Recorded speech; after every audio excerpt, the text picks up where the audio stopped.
Assalamualaikum warahmatullahi wabarakatuh. Saya di sini, Hesti Agustin, akan mereview tentang materi konsep hukum landasan gizi kerja.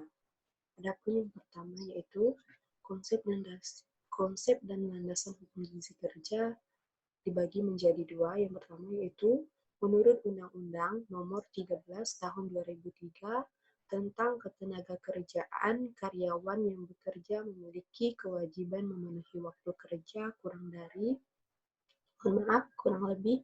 8-10 jam per hari. Yang kedua yaitu Departemen Kesehatan Republik Indonesia pada tahun 2000, perusahaan harus senantiasa berupaya untuk meningkatkan efisiensi dan produktivitas kerja secara optimal, yang dengan cara menyediakan asupan makanan 40% dari kebutuhan energi tenaga kerja per hari. Selanjutnya yaitu syarat-syarat penyelenggaraan makanan bagi tenaga kerja. Terbagi menjadi dua. Yang pertama yaitu menurut Surat Edaran Menteri Tenaga Kerja dan Transmigrasi Nomor 1 pada tahun 1979 tentang pengadaan kantin dan ruang makan. Yang kedua yaitu Surat Edaran Direktur Jenderal Binawas Nomor 86 pada tahun 89 tentang perusahaan catering yang mengolah makanan bagi tenaga kerja. Adapun definisi gizi kerja, yang pertama yaitu zat-zat gizi yang diperlukan oleh tenaga kerja untuk memenuhi kebutuhan sesuai dengan jenis dan beban pekerjaan dengan tujuan meningkatkan produktivitas kerja. Yang kedua yaitu gizi baik meningkatkan kapasitas kerja dan ketahanan fisik pekerja sehingga produktivitas meningkat. Yang terakhir yaitu gizi kerja. Gizi kerja itu nutrisi atau zat gizi yang dibutuhkan oleh tenaga kerja untuk memenuhi kebutuhan sesuai dengan jenis pekerjaan dan beban kerja tersebut. Adapun tujuan gizi kerja yaitu dibagi menjadi tiga. Yang pertama yaitu memelihara dan menjaga kesehatan atau pemeliharaan tubuh. Yang kedua yaitu memperbaiki kerusakan sel dan jaringan pertumbuhan tubuh.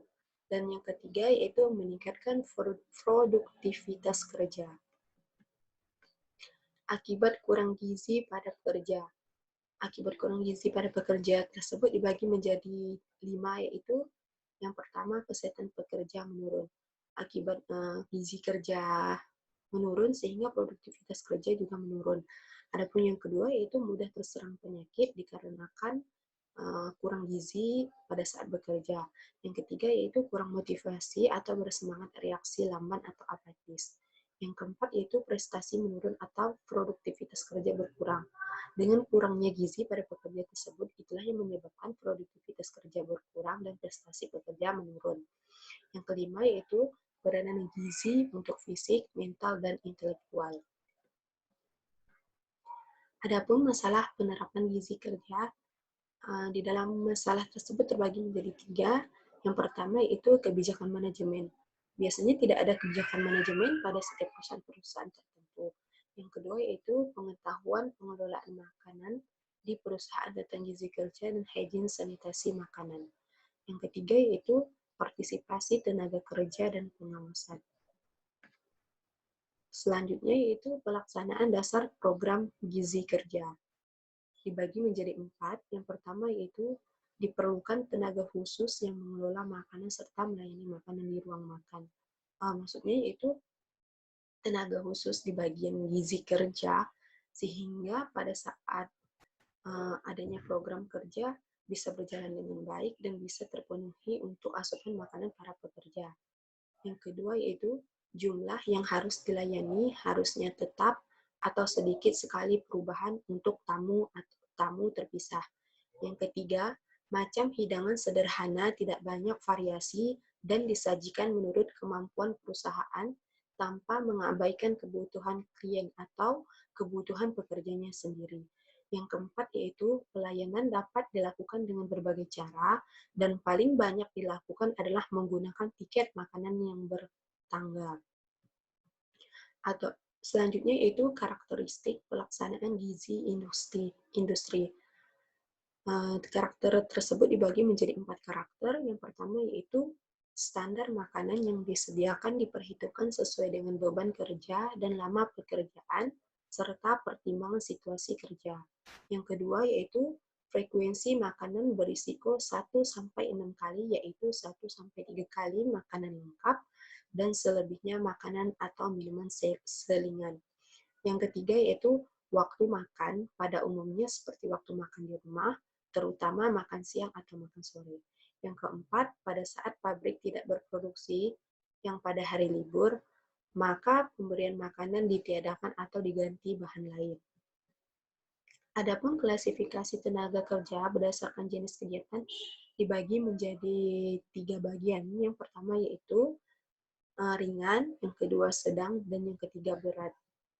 Adapun kebutuhan gizi kerja dipengaruhi ada 6 kriteria. Yang pertama yaitu ukuran tubuh atau berat badan dan tinggi badan, kebutuhan dasar. Yang kedua itu usia, yang ketiga jenis kelamin, yang keempat kegiatan sehari-hari atau banyaknya dan lamanya otot bekerja. Yang kelima kondisi tubuh tertentu atau hamil, menyusui, sembuh sakit, sakit kronis, dan lain-lain. Yang keenam yaitu lingkungan kerja. Adapun gizi kerja di perusahaan dapat ditingkatkan dengan 3 elemen. Yang pertama yaitu pendidikan gizi kerja yang diberikan pada setiap pekerja yang ada di lingkungan kerja tersebut. Yang kedua yaitu pengadaan uang makan dan kantin.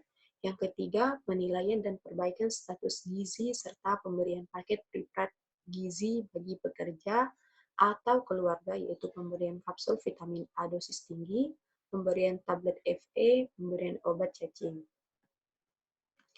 Selanjutnya yaitu pelaksanaan pemenuhan gizi industri. Yang dilakukan yaitu sasarannya yaitu di pabrik, perusahaan, ataupun perkantoran, sehingga pada saat melakukan program tersebut, program yang kita lakukan bisa berjalan dengan baik dan tepat sasaran. Adapun tujuannya tersebut yaitu penyediaan makanan bagi tenaga kerja ini untuk mencapai tingkat kesehatan dan stamina tenaga kerja yang sebaik-baiknya agar dapat diciptakan suasana kerja yang memungkinkan tercapainya produktivitas kerja yang maksimal. Dengan dilakukan seperti itu, sehingga produktivitas pekerja meningkat dan mendapatkan hasil yang maksimal. Adapun pentingnya gizi kerja, itu yang pertama yaitu kualitas fisik manusia. Rata-rata bekerja adalah 8-10 jam per hari atau 40 jam per minggu.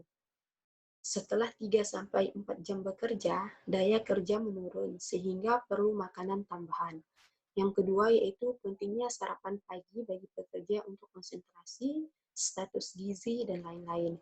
Yang ketiga, akibat kerja tubuh menjadi lelah sehingga perlu istirahat dan masukan energi dapat mengganggu kesehatan dan produktivitas kerja. Sekian review yang dapat saya sampaikan. Kurang lebihnya saya mohon maaf. Billahi taufiq walhidayah. Wassalamualaikum warahmatullahi wabarakatuh.